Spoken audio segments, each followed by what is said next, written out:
What up, what up, what up, what up, what up? It's your boy Black Zach of the Exactly My Point podcast. Welcome to the first season, first episode. But before I get into anything, I have to introduce my co-host, who's a loving husband, a devoted father, a pillar in his community, a dope lyricist, an entrepreneur, a successful businessman. It's been my man's for over 20 years. I call him K. Kimball, but y'all might know him as Sean Majors. Man, what's going on, Zach? Man, I appreciate you having me on the podcast. Just extremely proud of you, man. Putting your ideas out here, your mission to move the culture forward. Just happy to play a part, man, and excited to see where this goes, man. So, there you go. Thank you for believing in me, bro. I love you too, man. And the purpose of this podcast, man, is to advance the culture forward. You know, I want this to be a platform where we can be unfiltered, unbiased, be transparent, make you laugh, make you cry, make you think, but most importantly, make you be yourself. All right? We're living in a pivotal time right now with the presidential election right around the corner. So I wanted to come out the box swinging and update my friends and family and anybody else on the importance of voting. So to help me drive home my issue and my mission, I have entrusted the Lieutenant Governor candidate, Miss Alissia Canady, to come in here and help us out with schooling y'all on why we should vote. All right, so Miss Canady, what inspired you to pursue a career in politics? For recognizing the needs of the community. I was a prosecutor in Jackson County, and part of my job was to proactively address violent crime in neighborhoods. And doing that work, talking with stakeholders, which many of which were senior citizens that had lived in their homes for 30 and 40 years and raised their children and whatnot, but found themselves scared to sit on their front porch because of the violent crime or the blight that was around them. But they didn't feel like they had a voice in the process. And it burdened me because these are people who were, taxpayers and property owners, but didn't feel like they had any say. And so I began to work on issues and try to resolve some of their concerns and empower them. And that path, that journey led me to politics because, the person who represented that particular area at the time wasn't responsive. And so I felt such a strong conviction that we needed someone who understood the issues and was willing to work on the issues to be in position. So that's how I got into politics. That's what's up. That's what's up. Yeah, so looking at the election, we were doing a little bit of research, and we noticed that if you were elected, you're actually looking at being the first African-American to hold that position. So knowing that, how does that make you feel? It makes me feel good. One, that, to even have the opportunity to run for statewide office. That's number one. And then two, not just the opportunity to run, but be a viable candidate. I think that's extremely impressive. Missouri's never elected a person of color statewide, ever. And part of that's just because the makeup, the African-American vote is only 30% statewide. You need to get 51% to win. And so it takes a lot to get that kind of broad support, and it takes a lot of money and a lot of time. And so I just have been very fortunate that the timing of this, allowed me to be able to enter in this space, have the freedom to be able to pursue it, and be able to get broad support based on my previous accomplishments and experiences at local office, demonstrating that my ability to engage a broad consensus of voters and the diverse, group of stakeholders at that makes all the difference in the world. Well, to caveat to this next question, not only would you be the first African American to hold that position, but you would be the first African American woman and the second woman to hold that position since Harriet Woods. Knowing that, how important is it for young women, especially women of color, to see a woman in an authoritative position? Representation matters, particularly when you're a minority and a double minority, such as I am, a woman and black. I don't get to pick which one I am. I'm black and a woman all the time. And so oftentimes there are some stereotypes that try to diminish your ability or your effectiveness in certain spaces, and there's some people who will try to marginalize you, your voice, what value you add to the space that you're in, and so to see other women occupy these spaces and be able to do it well, I think it makes all the difference in the world. And in addition to that, um, you know, it's also important for us to build a bench of other leaders to bring along behind us, so that when you're the first, make sure you're not the only. And they may not do exactly what you're doing, but you're developing them for something great as well. So, Ms. Canady, again, the purpose of this first episode, with knowing that the election is around the corner, is to, encourage people to vote, but also inform them, especially people of color, like the process of voting, why we have all these obstacles placed around us that won't enable us to vote. So I just want to expand on some of those tonight. So the first question I know that I have would be, could you, as simply as you can, could you explain to our viewers like the voting process? I mean, the simple version of it is you register to vote, you verify your election where your polling location is going to be. You look and see what's on your ballot before you get there, and you cast your vote. That's the simplest form of the voting process. Right. Okay. That's the simplest form of the voting process. So, I mean, it seems kind of cut and dry, but then I know there are some things that we may not, typically understand about the process. For one would be like the Electoral College. So could you explain to people like what is the Electoral College and what is their role in the actual election of the presidency? Well, that's not necessarily directly the voting process. That's more the political process. The Electoral College was designed originally to provide representation across the states based on the number of people they had within the state, and the number of and at one time, each state has a different number based on the census that they have within the state. There's new case law in the Supreme Court that just came out, I want to say this year, that says if the Electoral College votes go to the majority vote getter in your state. That has not always been the case, but that is a law of the land now through case law. And so whoever wins the popular vote in Missouri gets all of our Electoral College votes, whatever that number is, apportioned to each state. In order to win the presidency, you have to have a certain number of electoral votes from the Electoral College. And though that number, I mean, that's why people talk about battleground states and, who's going to get what state, because they're adding up the votes from the Electoral College. And so it's another form of representative government. Some people say like, oh, my vote don't matter because the Electoral College picks. Well, that's not true because the Electoral College picks whoever wins the majority vote.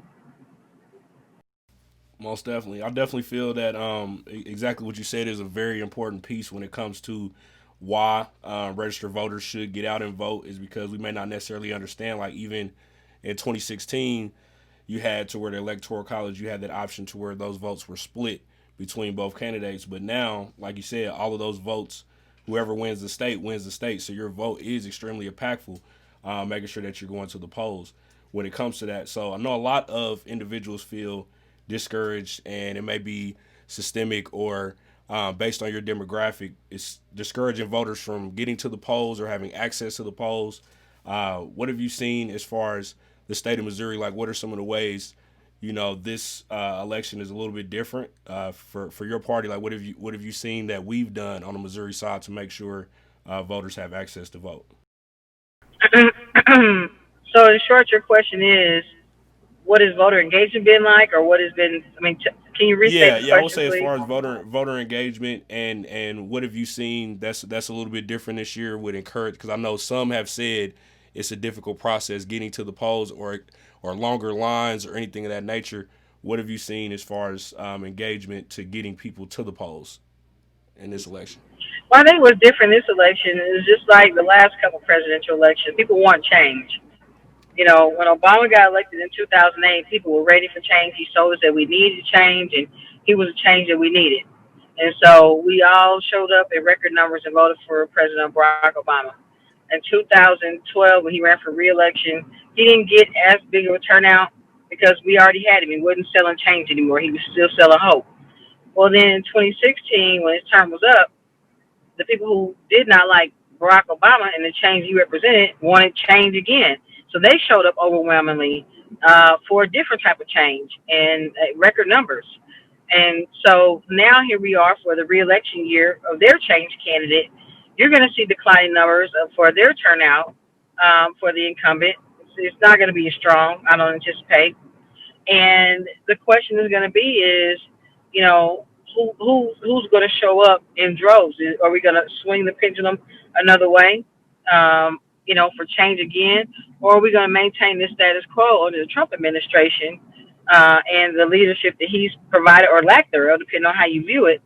I think as far as engagement, I think that there is a lot more discourse around what is the right direction for this country. I mean, you got everybody from housewives to hip hop artists, you know, wanting to provide political commentary on what the politics of America or black people should be. And which isn't bad because you want people to be politically informed. My only issue is make sure you're informed. You're not just getting up talking out the side of your neck and spewing off your opinion or speaking from your place of privilege because you're in a different tax bracket and there are disadvantaged communities who are looking to you as a trusted source because you talk about the struggle, but you don't live the struggle. And I think most people have a hard time reconciling the difference of the two. Wow. Wow. that was deep. Well, knowing that you're talking about, you know, the momentum, the change, how people want change, we're also in a generation now where some people are now using the term we're picking the lesser of two evils. So they feel like not voting for Biden or necessarily voting for an independent party, you know, is a vote to still get Trump out of office. Could you speak to how that is a very big misconception to the people that may believe that to be true? Well, the reality is you have a right to vote, just like you have a right to live right. It's your choice how you use it. Not voting is still a vote because that means the person who does vote, their vote weighs more. Like if I say the first person who gets a 10 wins and you ain't even trying to score no baskets, they gonna win because they gonna get the 10 first, even if it takes them a lot longer. But you ain't even trying to put up no points to get to where you want to go. So it's one thing for you to say I don't like the choices. It's another thing for you not to make a choice. Like how you say you don't like the choices, but then you just don't make none at all. You've made a choice by not making a choice. You said I'm gonna let other people decide for me when you don't make a choice. The question is, do you want black or white? And you say, well, I don't want neither. Okay, well then it's not like in a situation like that where you don't have to have either. We're going to have an outcome, and one that you have to decide which one can you live with, which type of leadership can you live under. You know, the question is, I'm gonna paint this room black or white, and you say, neither.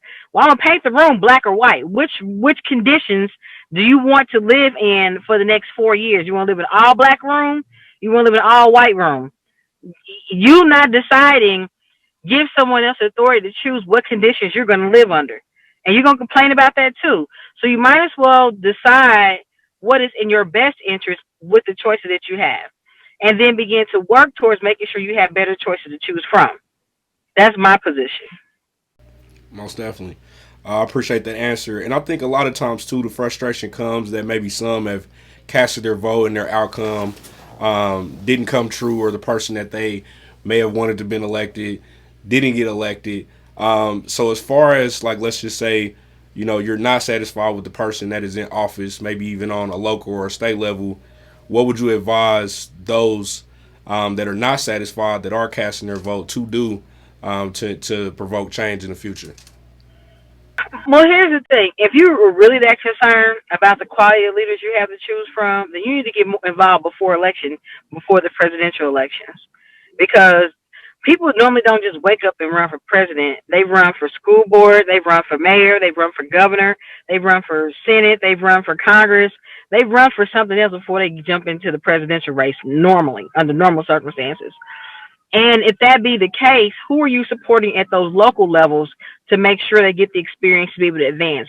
This is the kind of leadership I can get behind. Someone who's connected to the community, someone who's really authentic. I don't agree with them all the time, but I can rely on what they say. And I know they will listen to me and work on some of my issues. I may not get everything I want with them, but we have a mutual respect where I can rely on their leadership is going to be in my best interest, even when I don't agree or understand at the time.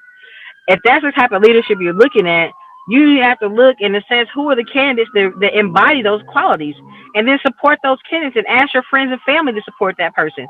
It doesn't matter if they don't have the most money. I've never had the most money in my races, but I've been the most qualified. And so I've been able to articulate my position to voters and get before them. And that's a lot of legwork because it's a lot of, a lot of talking to people, small groups, large groups, Zoom groups, all that, to be able to get them to understand why my leadership is most best reflective of what their interests are. And then people have committed their votes, they've committed their dollars, they've committed their time to my campaigns, and I've been able to, evolve politically under that scenario. So for someone who says, I don't like these presidential candidates, okay, you don't have to like them, but what does really matter to you? Is it education?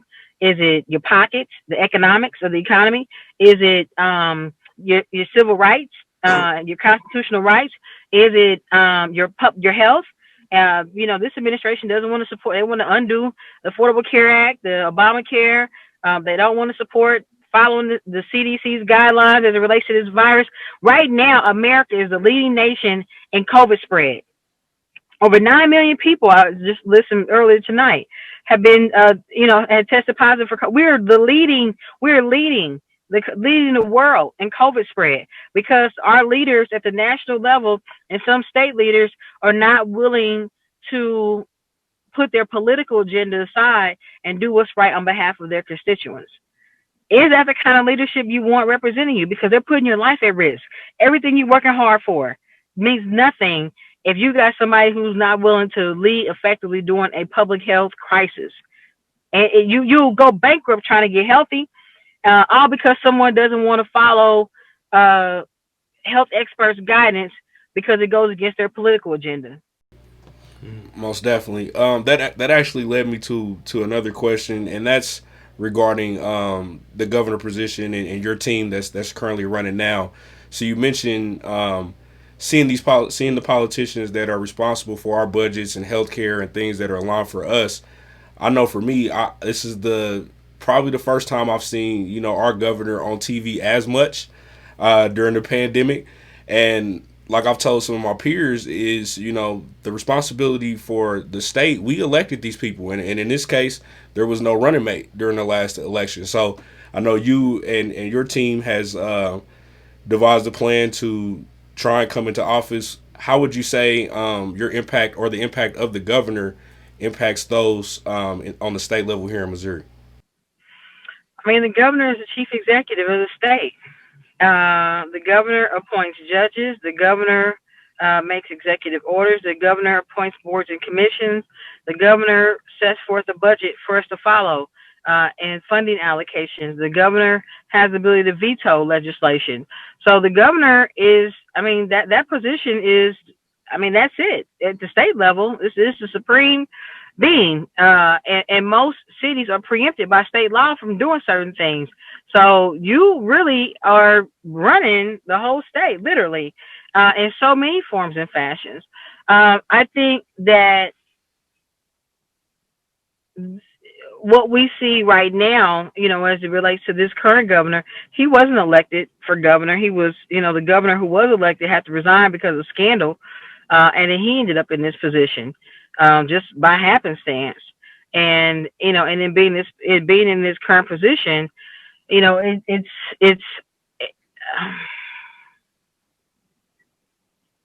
been interesting to see how. It's one thing for you not to be ready for an opportunity when it arises, right? You ain't ready, caught you off guard.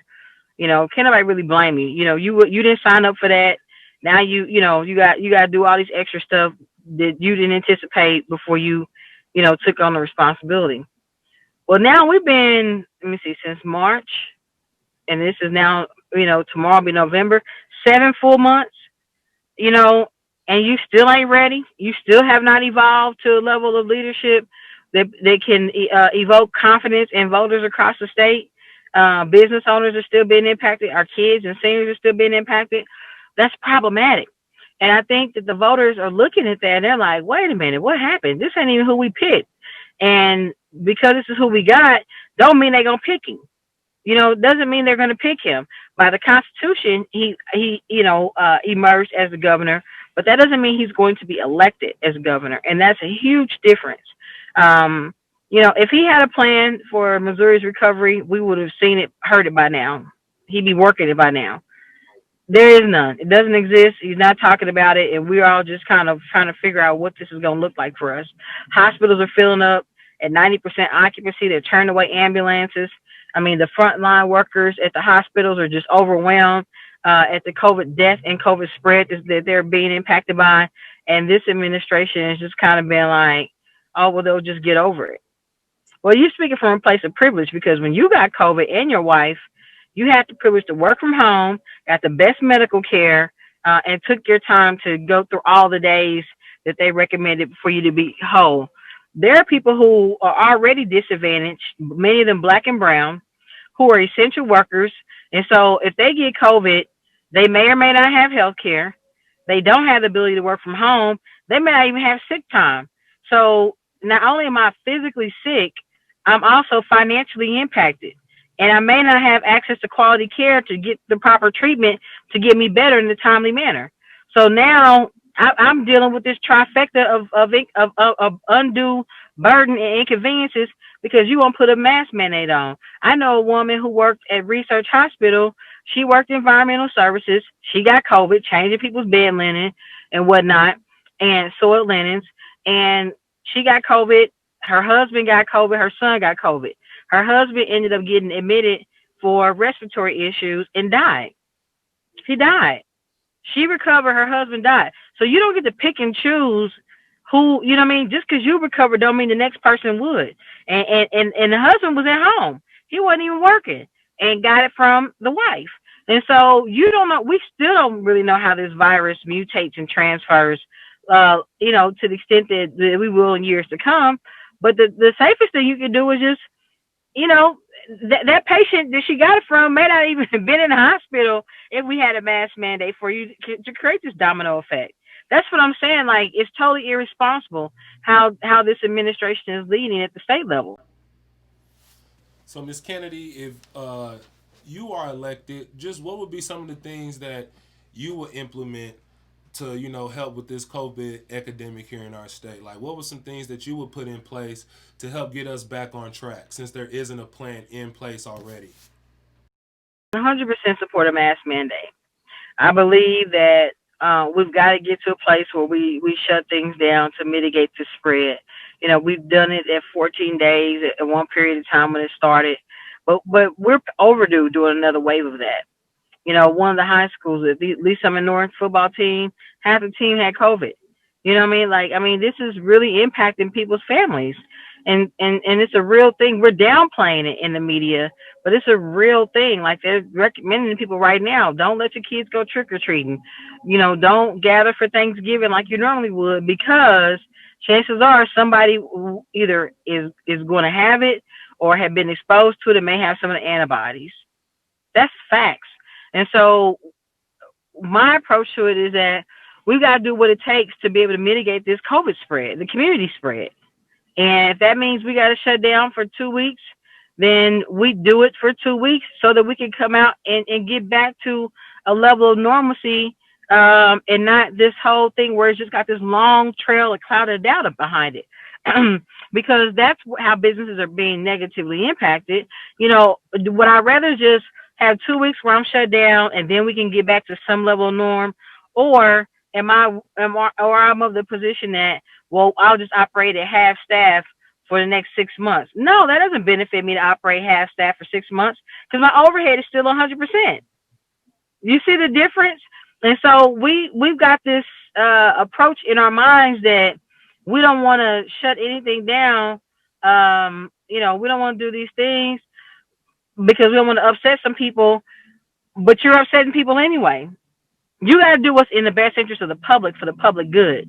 That's what has to be your priority as an elected official.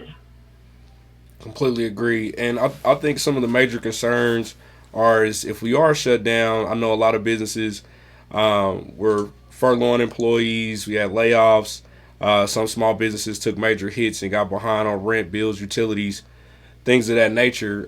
So, like looking at another shutdown for 14 days or a little bit longer, what are some of the things that we're seeing from your organization to kind of assist the process as well? I know we did receive the one-time stimulus, but it's been months we haven't received anything else additional. I know unemployment gave additional stimulus in the state of Missouri, but just from your campaign and your team, what would you see or what would you say to those individuals that are concerned about the dollars that they are making to be shut down? You got to put some back. You got to save for a rainy day. And to the extent that we do a mandated shutdown again, we have to have the conversation around what type of relief is going to be tied to it. Number one, it needs to be food relief. Food insecurity is a huge problem right now around the state, because even those that have had their hours reduced or they have lost their jobs, they recognize that they're taking advantage of the food pantries, because instead of going their 401k to buy groceries, they'll supplement their grocery shopping with food boxes from the pantries.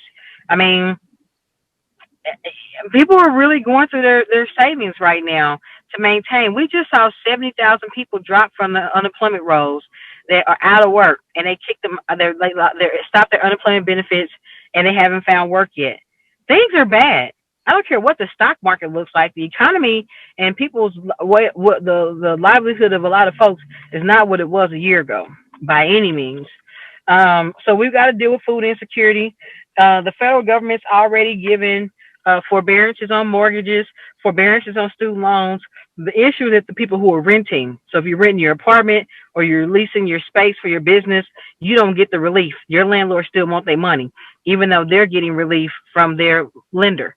And so I think that if you are getting relief from your lender, that should automatically be transferred to your tenant in that same property. We need to modify the legislation so that otherwise it's unjust enrichment for the business owner.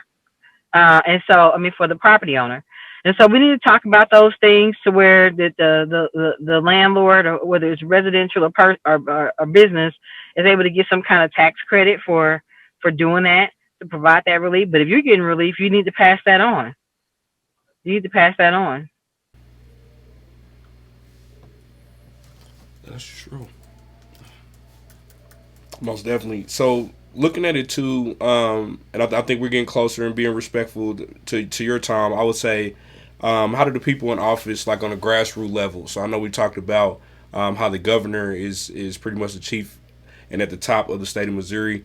But what would be your message, I would say, maybe to the youth or just the people of Missouri and also America to get involved on the grassroots level? Like, what are some of the things that they can get involved in? I think you start with the things that matter most to you. If it's education, you start there. If it's kids, you start there. If it's economic development, you start there. If it's training the workforce, you start there. Get involved with something you really care about. Go to the meetings, read up about it online, the policies and whatnot, and begin to be a credible voice of advocacy or transformative changes or whatever it is in that area. Because we're always looking for good help. Everybody's always looking for good help. People don't turn down good help.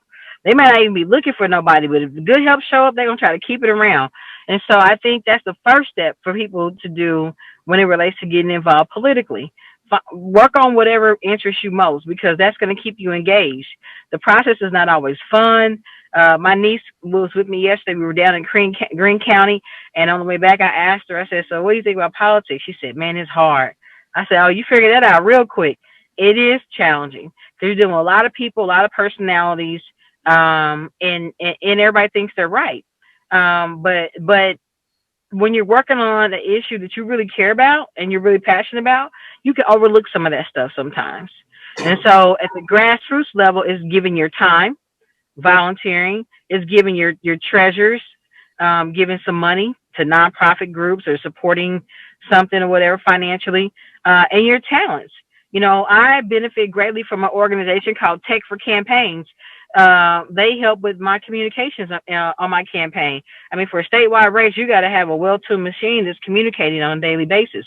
And these people who are in tech and major corporations that volunteer their skill set in data, big data, and tech to progressive political candidates. I mean, I don't even know how much their services are really worth, but I'd imagine probably easily, I don't know. I mean, these people who normally make six-figure salaries and they're donating their time of doing tech-related work for political candidates. That's so dope. And so that's part of being grassroots as well, in addition to your time and your money. Okay, well, Miss Canady, first off, I definitely want to thank you for taking the time out your busy schedule to sit and speak with us. But I just have one more last thing for you before we get you out of here. It will only be right if we could get you, because we speaking this thing into, we manifesting this thing. We're going to get you in the office. We're going to go out and exercise our right. But what I want you to do right now, Miss Canady, is I want you to give us a quick campaign speech of why we should go out in the polls and vote for you. Thank you for the opportunity. I appreciate the fact that you young black men are having the dialogue around what's politically important and becoming informed. Everything that we're facing right now is critical. Health, your finances, your civil rights, it all impacts you as black men. It impacts all of us. But black men are the head of the households, and being informed is the first step. I wholeheartely believe, and this is one of the reasons why I said yes when I was asked to run for this position, is that this is our Katrina. This is the Missouri. We hadn't had any big natural disasters that, transform the way that communities of color live. But COVID is it. Our businesses are closing by the day. Our families are being evicted by the day. Our jobs are being lost by the day. Our families are dying by the day because of COVID exposure. I told you about the family lady who worked at the hospital. And it's unacceptable. And unless we have culturally competent leadership, not just a black face, but someone who gets and understands black life, gets and understands the economic challenges that we're facing, gets and understands the importance of education for our community, and gets and understands the need to empower our communities to success. It is not going to be well for us. We can't go back to the way we were before COVID hit. Matter of fact, we're not going back to that because it wasn't good enough for us then, and people were worse off now. But what we have to have right now is someone who is forward thinking. We have to have someone who's going to be engaged and show up for the job and make sure that we're being intentional about investing in these areas to make sure we're providing relief in communities that are already disadvantaged. I have a body of work behind me of the last 10 years of doing that. As a former prosecutor, as a city council person, as a small business owner. And I'm committed to doing that work for all of Missouri. But I need you guys to show up. The numbers prove if we show up, we win. But this idea of it don't matter, it matters. And your voice needs to be heard in this conversation. Even if it gets overruled, your voice needs to be in this conversation, which is your vote. So we got 2 more opportunities to vote: Monday, November 2nd, Tuesday, November 3rd. November 2nd, you vote in-person absentee at your local election authority. On Tuesday, you go vote at your polling location. I don't care which day you go. I just need you to go vote. I'd ask you guys to vote. I'm a Democratic nominee for lieutenant governor, so I ask you guys to vote the straight Democratic ticket because it aligns with the message that I'm talking about right now. But for those that can't reconcile the issue with the top of the ticket, the presidential candidates, that's fine. But I'm the lieutenant governor candidate. I am probably 3rd or 4th on the ballot. I ask that you check that box if you don't check no other box. But I ask you to keep on going down and vote the Democratic ticket on the rest of the way down because it matters. And our recovery is in the hands of effective leadership, and we've got to have change to make that happen.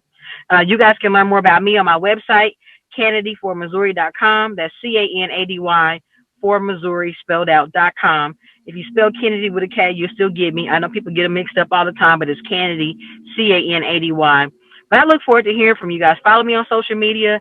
If you're in a position to help out We're sending text messages over the next couple of days to over 300,000 African American households across the state. I want them to know that I need them to show up for me. And if you have time to help text, I want to hear from you. Send me a message on my social media at Alissia Canady or email me on the website. But other than that, if you want to donate some dollars, we still have some expenses we need to cover for Election Day. I could use that too. Click donate on the website, CanadyForMissouri.com. But thank you guys for listening, for having me, and I look forward to celebrating with you guys after Election Day. How do you feel, based on the information that she provided? She gave us a lot of insight on the state and local level, what's going on here, just from your perspective, man, overall, the first thing, this election, I told myself, because I didn't do a very good job of following the candidates beforehand. Mm-hmm. So knowing that what we're in now, I said, okay, this is the election. I know I'm going to vote Democrat just to get who out of office. But moving forward, I'm going to do a better job on the grassroots level, because for me, being single, not having any kids, a lot of the policies and procedures that they put in place affect me directly. Yeah. So in order for me to change that, I have to vote on the grassroots level. The presidency really doesn't affect me because I don't have a family yet. Right. But definitely on the local level, those laws that they pass, they definitely affect me. So moving forward, I have told myself that I'm going to start following the candidates, after the election, who will be running in the next election, what's their policies, things that they're trying to implement, and, their stance, not just from a policy position, but also from a moral position as well. I think a lot of times we get lost in the logistics of the policy, the taxes, and things of that nature. But we don't take the time to really sit back and think about the moral aspect of things that we're asking for.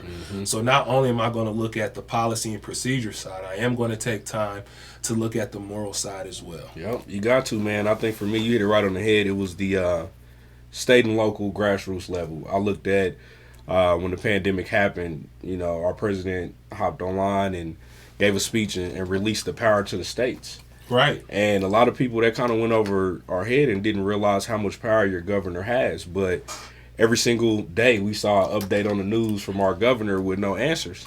And this is someone that's in office, for us to look out for us, provide us a way, financial assistance and relief that has been provided by the national government. Where are those funds going?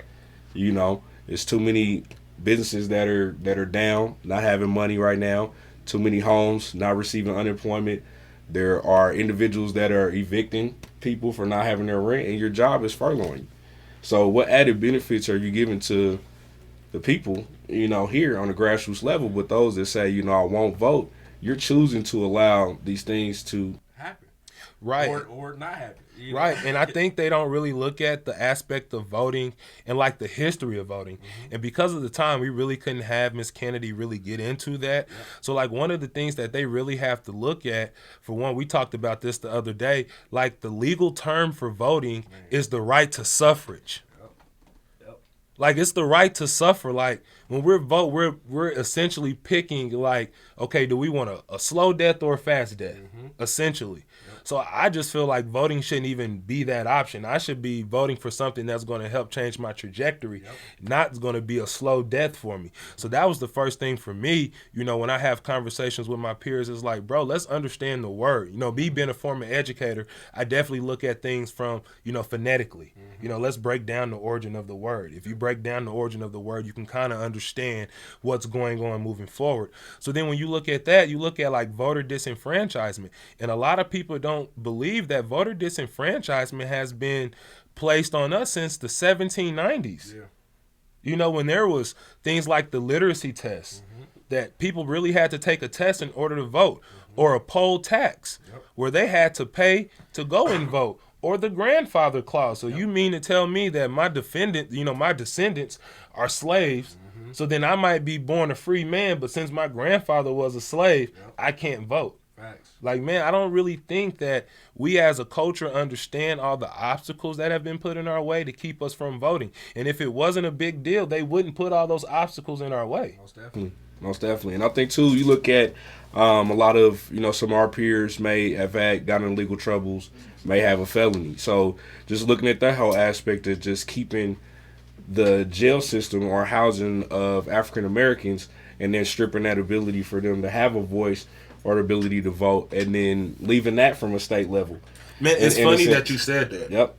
Because in 1867, black men were actually granted the right to vote. Correct. And then you follow that up in 1868, Florida passes a law that states that if a person is convicted of a felony, they can't vote. Mm-hmm. So, like, ever since then, it's been in the motion. Yep. And then you follow that up with the 15th Amendment bans states from disqualifying somebody from voting based on their race, but not on, being criminal arrested. History. Yep. So when you say that, we talk about the school to prison pipeline, we talk about, the monitoring of prisons. Mm-hmm. Like, this is all in the works. Yep. And this is why we have to vote. So we take away those things that we actually allow our voice to be heard. Now, granted, there are some things that we can do from an accountability standpoint, but that's a different conversation. That's like me saying, if you say Black Lives Matter, that's like me saying, hey, what about black on black crime? Right. Okay, yeah, we get that. Yeah. We understand that, but that's not the topic on hand right now. You know what I'm saying?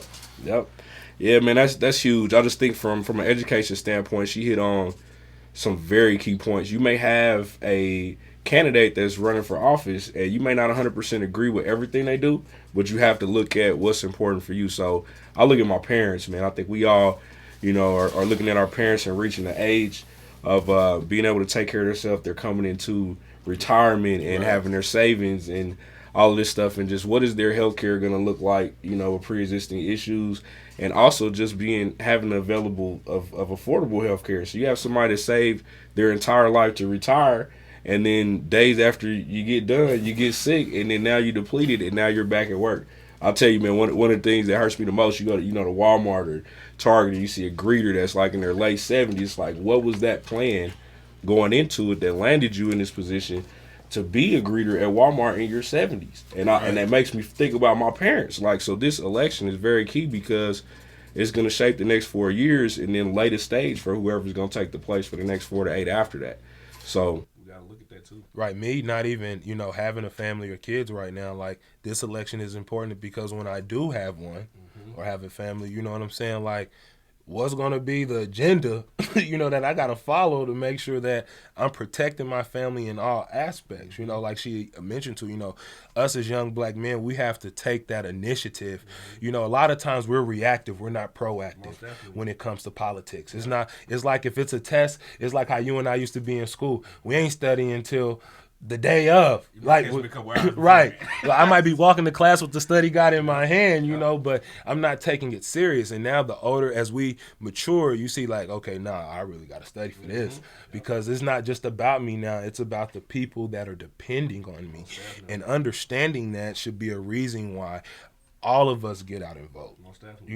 All of, like, you look at some of the things that, have been put into place, like she said, we don't have to necessarily agree on everything.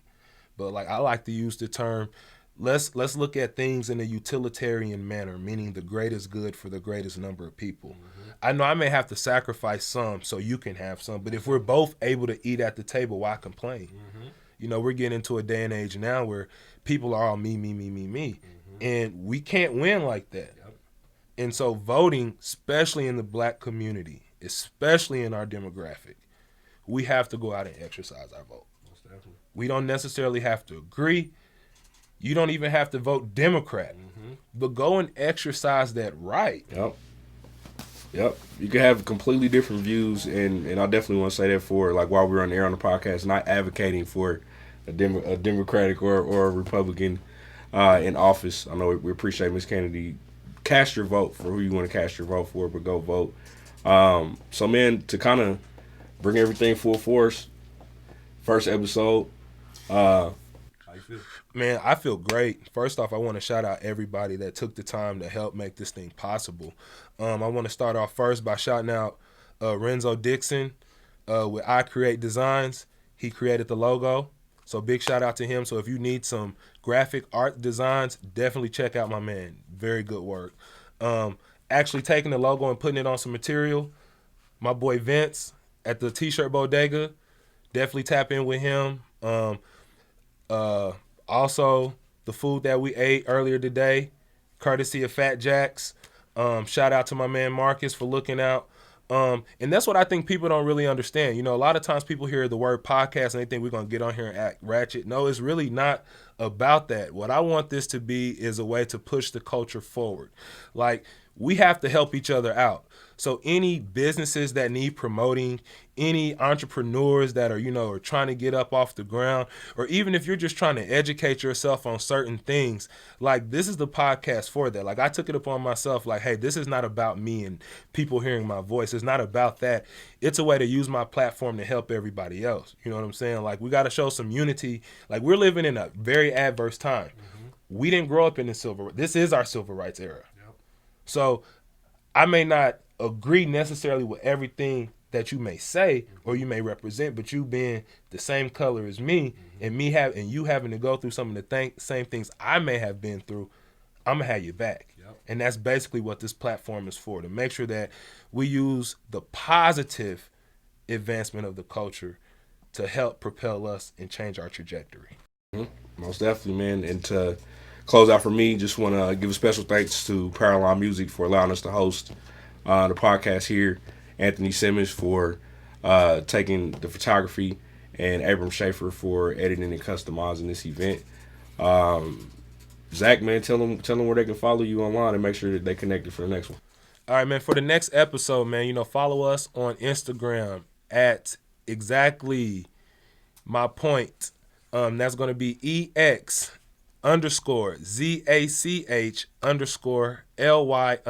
my point. Go ahead, follow us.